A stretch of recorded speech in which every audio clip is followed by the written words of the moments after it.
दोस्तों नमस्कार। आप सभी का हमारे YouTube चैनल पर स्वागत है। आइए बच्चों, आज के न्यूमेरिकल्स देखते हैं कौन कौन से हैं। पहला न्यूमेरिकल्स है, यदि किसी पिंड की गतिज ऊर्जा 16 गुनी कर दी जाए तो उसका संवेग कितने गुना हो जाएगा। तो देखते हैं, क्वेश्चन नंबर फर्स्ट है।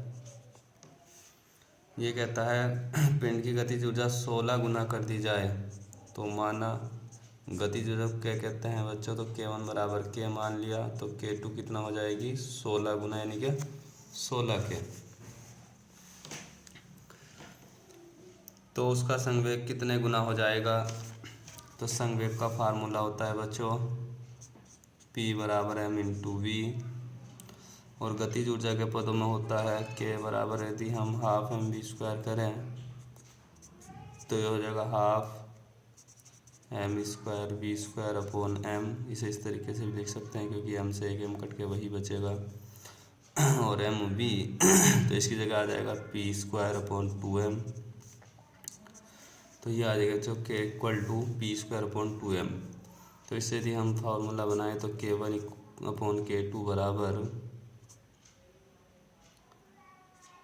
P1 अपॉन P2 का होल स्क्वायर, और ये कहता है गतिज ऊर्जा 16 गुनी है तो ये K है तो ये 16 K।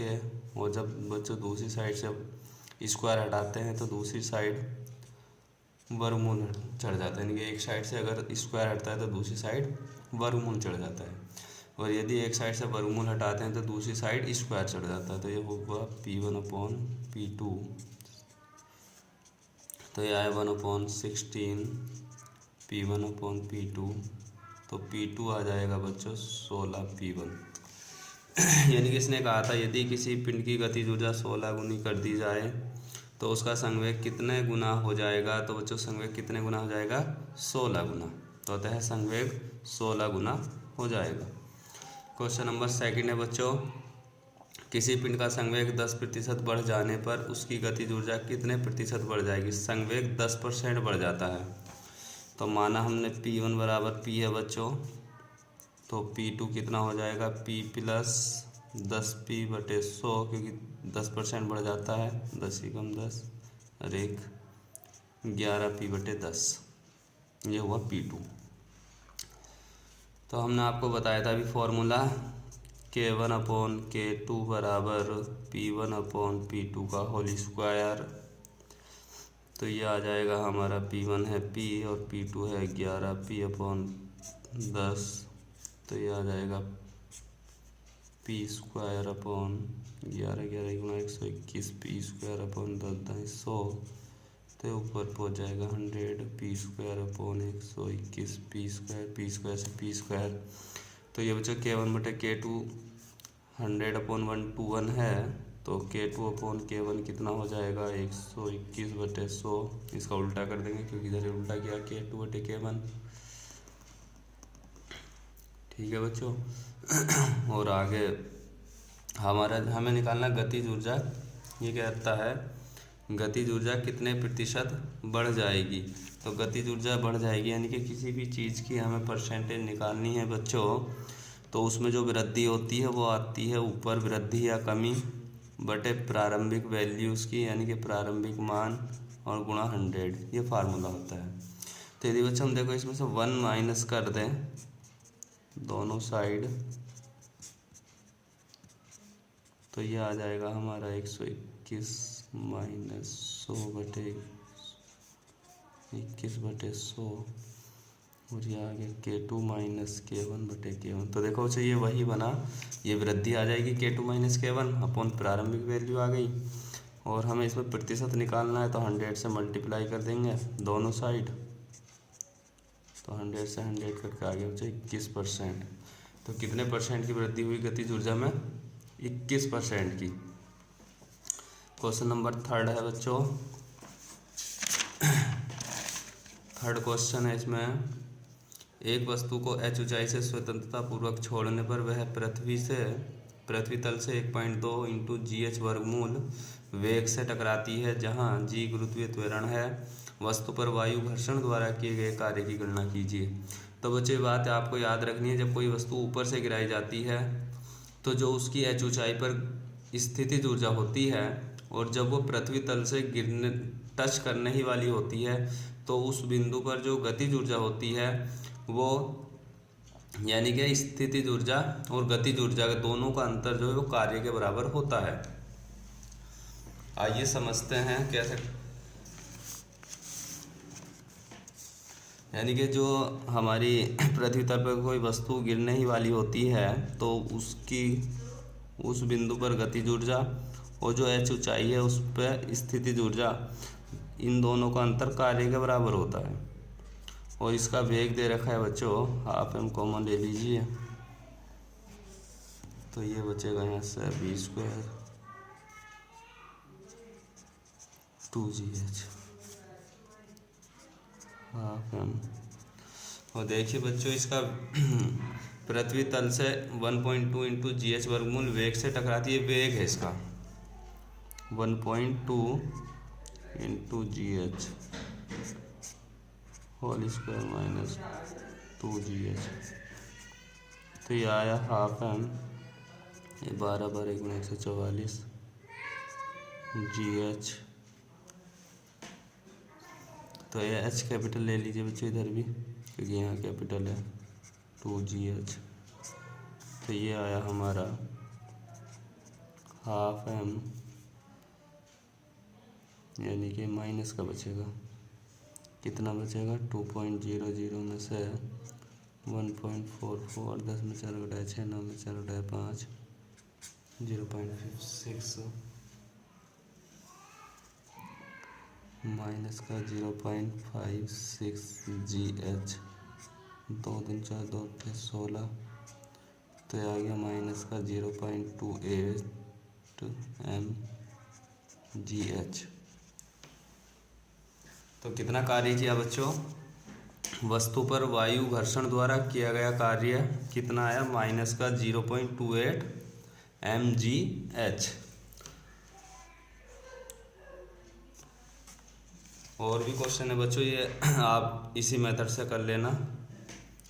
देखिए ये है, किसी पिंड का संवेग 50% बढ़ने पर उसकी गतिज ऊर्जा बढ़ेगी, यानी कि कितनी बढ़ जाएगी, तो इसको कर लेना। एक ट्रक तथा कार की गतिज ऊर्जा समान है, यदि ट्रक का भार कार के भार का 16 गुना हो तो ट्रक तथा कार के संवेगों का अनुपात होगा। ये भी आप कर लेना। गतिज ऊर्जा का फार्मूला हमने बताया था आपको, हाफ mv², और इसकी मदद से कर लेना। आगे है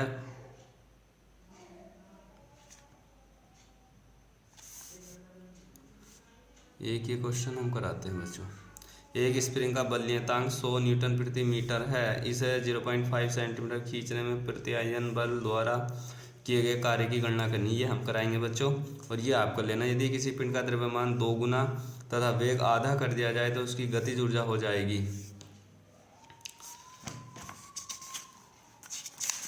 देखिए बच्चों क्वेश्चन नंबर है 4।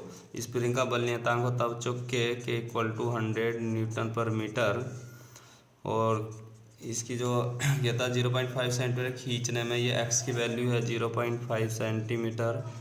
इसका मीटर बनाने के लिए 100 से डिवाइड कर देंगे। बल द्वारा किए गए कार्य की गणना करनी है। किया गया कार्य होता है बच्चों W, तो W इक्वल टू क्या, W इक्वल टू फार्मूला होता है हाफ kx², तो हाफ इंटू 100 और x ये हो जाएगा, यानी कि 5/1000 और 5/1000। पॉइंट उड़ा दिया तो नीचे एक जीरो और बढ़ जाएगा, और स्क्वायर है तो 2 बार लिख दिया। ये 2 जीरो से 2 जीरो कट गई बच्चों, और 5 दूनी 10, 200 और 5 चौक 20, 40। तो ये आया हमारा 2 चौक 8।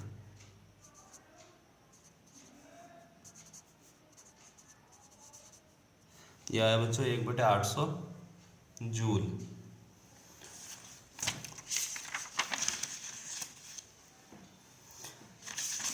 ठीक है बच्चों, इसको अगर हम डिवाइड करते हैं तो जो भी आएगा पॉइंटों में कर देना आप, 8 का 8,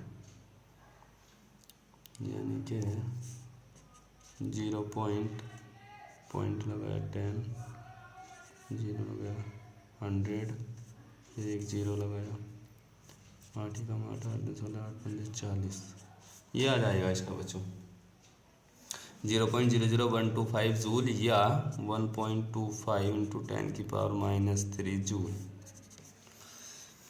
ठीक है बच्चों, ये देखते हैं पिंड द्रव्यमान। यदि किसी पिंड का द्रव्यमान 2 गुना और वेग आधा कर दिया जाए तो उसकी गतिज ऊर्जा हो जाएगी। देखो इसको भी देख लीजिए। द्रव्यमान 2 गुना तो m1 बराबर m मान लीजिए, और m2 कितना हो जाएगा 2m, और वेग आधा तो v1 बराबर v, तो v2 कितना हो जाएगा v/2। ये कहता है किसी पिंड का द्रव्यमान 2 गुना तथा वेग आधा कर दिया जाए तो उसकी गतिज ऊर्जा हो जाएगी। तो गतिज ऊर्जा मान लिया अगर हमने k1 इक्वल टू k है बच्चों, तो k2 इक्वल टू क्या, और k का फार्मूला होता है 12mv²। तो यहाँ से बनेगा फार्मूला k1/k2 बराबर m1/m2 और v1/v2 का होल स्क्वायर।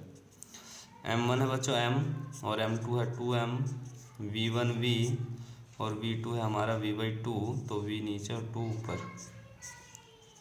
तो ये कट जाएगा बच्चों, ये आ जाएगा 12, 2 दूनी 4 और 2 दूनी 4, ये कट जाएगा 2। तो ये आया बच्चों हमारा k2 इक्वल टू k/2, यानी कि जो गतिज ऊर्जा है बच्चों वो कितनी हो जाएगी, आधी हो जाएगी। यदि किसी पिंड का द्रव्यमान 2 गुना और वेग आधा कर दिया जाए तो उसकी गतिज ऊर्जा आधी हो जाएगी, k2 इक्वल टू k/2।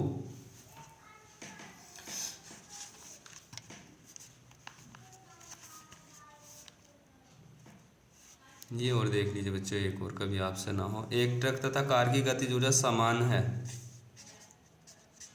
गतिज ऊर्जा समान है यानी कि k1 इक्वल टू k2। यदि ट्रक का भार कार के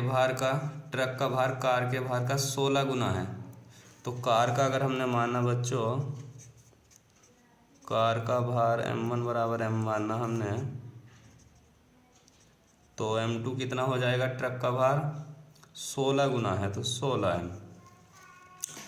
तो ट्रक तथा कार के संवेगों का अनुपात बताना है, और यहाँ ट्रक पहले है बच्चों, तो ट्रक तथा कार की गतिज ऊर्जाएं समान है, ट्रक और कार की। इसका मतलब हमने कार का m1 माना है, तो कार के लिए हमारा हो जाएगा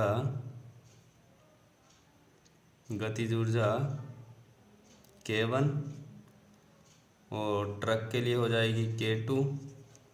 लेकिन यहाँ ट्रक और कार है, और यहाँ ट्रक तथा कार के संवेगों का अनुपात होगा, तो कितना हो जाएगा बच्चों, हमने एक फॉर्मूला बताया था हमने आपको अभी, कि जो k इक्वल टू होती है वो होता है p²/2m। तो यहाँ से बनेगा k1/k2 बराबर, कार के संवेगों का अनुपात निकालना, p1/p2, और m1/m2 होता तो ये नीचे है तो ऊपर हो जाएगा m2/m1। तो k1 k2 बराबर है बच्चों, तो ये तो दोनों k हो जाएगी, और इनका संवेग का अनुपात निकालना, ये ऐसे रहेगा।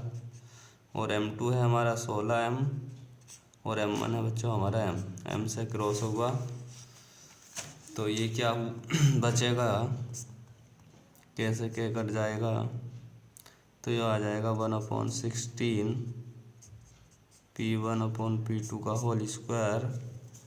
तो ये आ जाएगा हमारा p1/p2 1/16 का वर्गमूल, यानी कि 1/4 p1/p2।